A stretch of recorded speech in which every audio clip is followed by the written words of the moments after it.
I'm going to be honest, I didn't think it was as good as last week's episode, but it did have some good bits. I thought it was a pretty average, good episode of Doctor Who. It had some good points in it, but I will admit there were plot points that could have been touched on later on, but they didn't touch on it, like the water back in the Radar 2.0. Yeah, I sort of felt like there was a lot of points getting brought in the writing and then just disappearing.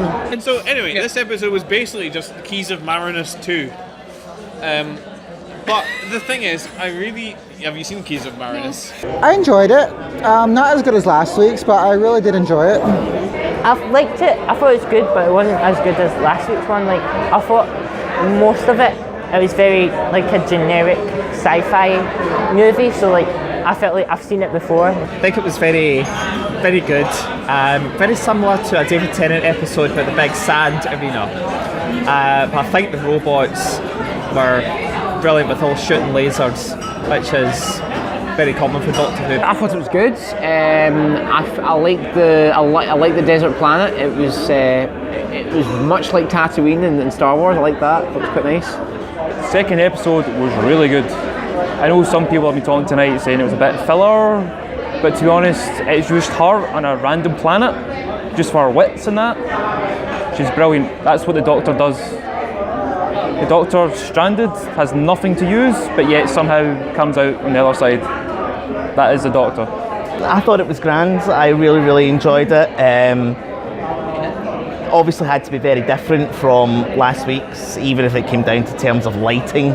It was very, very bright. The reveal of the Ghost Monument being the TARDIS, I loved the music and that. The music was very good. Yeah. Oh, I love the music and the titles.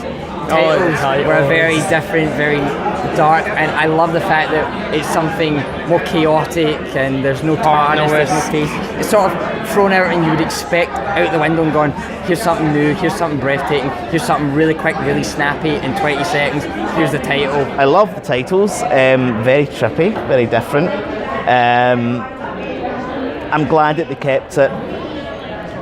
They kept it off for a week. It kept us kind of tantalised and wanting more, but they were absolutely fantastic. Really, really enjoyed them. None of that, we better structure into the plot some pre-titles that has a nice cliffhanger. I think this is a good point from Robert. I think that not having a pre-titles, you're right, because every episode then had to be written into structures like some kind of cliffhanger or some kind of random aside or some kind of thing with the Doctor going, oh my, what's that? I like the part when Ryan came out with a gun because he played Call of Duty, and he said, I know what to do, I've got this, and he runs out and he starts shooting the robots and he says yes, get some or something like that, and then the robots come back and says, where's the reload? I like a quest, yes I do, and I like it when people achieve their quest, and they achieved their quest. They talked about a rally, and I still thought they were enjoyable characters. Like you had the guy who just didn't care, and then you had the one who was determined for a good reason. But I wish they focused more on that rally. Though I get the feeling that's going to be Big Finish's job to focus on the last. It was a real missed opportunity with the woman Anstrom, in that she's lost her wife, she's lost part of her family to this whole racial cleansing, and Ryan and Graham have lost their man. So the three of them have all lost the women closest to them in their life, and never once do we get to see a softer side of her, talk to them and try and comfort them, because she's been through that sort of experience. Yeah. Graham and Ryan sort of have this moment where they're like, you should talk about this, I don't want to talk about this, and then it's sort of left, and I feel like it would have been really great to have her come in, having overheard the conversation, and sort of sit down with Ryan, sort of try and break through his barriers a little bit. So here's my issue with the setup, right? The premise of the episode is that, what is the mystery of this planet? And I was just kind of like, okay, if I was, in a universe where many, many planets are inhabited, and you come to a planet where everything's toxic and there's no one there, but it was once inhabited, you're like, oh, someone poisoned everything and everyone died. Like, it's not a big mystery, is it? It's kind of, it's only going to go one of so many ways. But what were you hoping for? Were you hoping for extremely complex Stephen Moffatism? No, not necessarily. Which is a word I've just invented. Not necessarily. Just like when characters keep repeating that something is a mystery, I expect it to be a better mystery than, Oh, it was I mean, poison, it's obvious. and it was destroyed by something poisonous, and all the humans left. Yeah, I but- mean, it's wait, just, but- it's just beings. obvious. Like, I don't think that is a mystery. It's just, don't refer to it as a mystery if it's not a mystery. And I feel like Graham, or Bradley Walsh's character, I think he's like bringing like Ryan and Yasmin into it, and he's kind of becoming like the daddy of the group in a way. So that's what I like about it. And obviously Jodie Whittaker is still amazing as the 13th Doctor, because she just blew it out of the park again. It's just amazing. I like that bit where she kind of got her genders mixed up. I like that bit where she said, "Oh, come to daddy." And she's like, "No, wait, I know, mummy." And then she's like, "No, it's a bit complicated." I like that bit.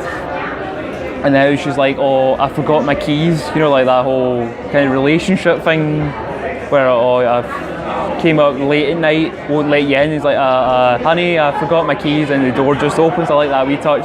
I think the Doctor got to maybe spread her wings, kind of delve into certain aspects of her character a bit more, and obviously the big payoff at the end where we got to see the interior of the TARDIS, which is fab.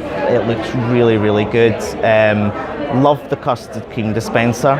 Oh, TARDIS! I didn't mind the TARDIS, but I really liked the custard cream thing. I mean, I know some people might see that's a bit on the nose, but for me, I loved it. And I love that 13 likes custard creams. The TARDIS, when you actually see the TARDIS at the end, you see the set, it's like really good, you know?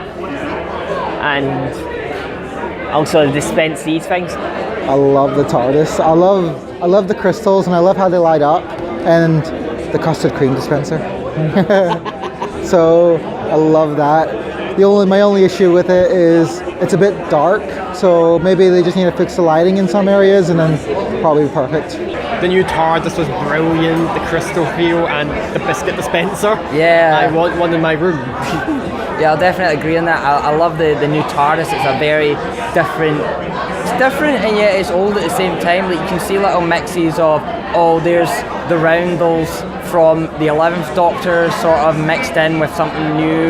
There's the crystals sort of mashed with the 10th Doctor's console design. And I quite like it. It had like the 8th Doctor's pillars. Yeah, it's something very different. I just feel like the lighting was a little bit too dark to really see it for all that it was. My final note on it, that'll be my last note, I promise, is that I also love that it's got the kind of classic Who entrance, that it's like the whole TARDIS with 3 sides and then the door.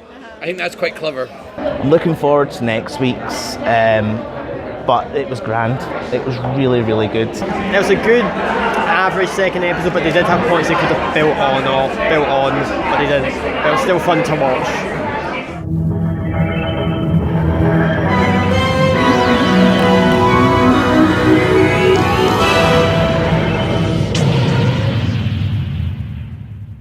And it's a good night from me, and it's a good night from her, and it's a good night from him. Good night.